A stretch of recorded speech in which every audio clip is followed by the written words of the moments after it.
Sebuah roket yang diduga ditembakkan oleh Hamas dilaporkan mendarat di area terbuka dekat kota Yatet di wilayah pendudukan Israel pada Kamis 27 Juni 2025. Insiden ini memicu sirine peringatan merah diaktifkan di kota jajahan Israel yang terletak dekat jalur Gaza, membuat para pemukim mencari perlindungan. Menurut laporan media Israel berbahasa Ibrani yang dikutip oleh RNTV, peringatan roket diaktifkan menyusul peluncuran proyektil oleh Hamas. Laporan menyebutkan bahwa ada ledakan di area tersebut setelah sirine berbunyi.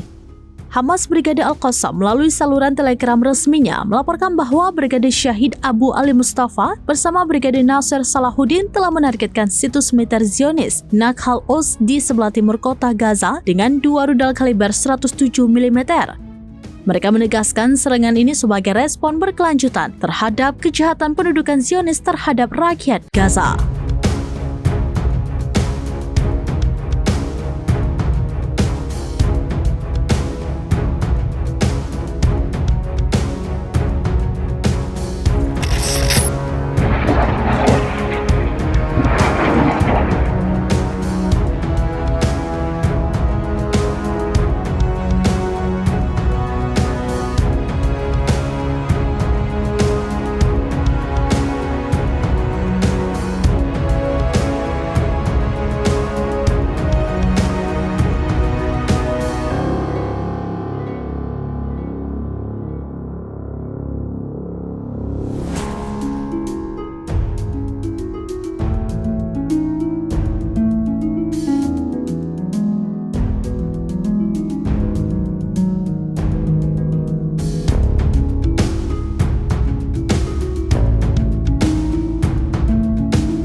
Download Tribun X sekarang, menghadirkan lokal menjadi Indonesia.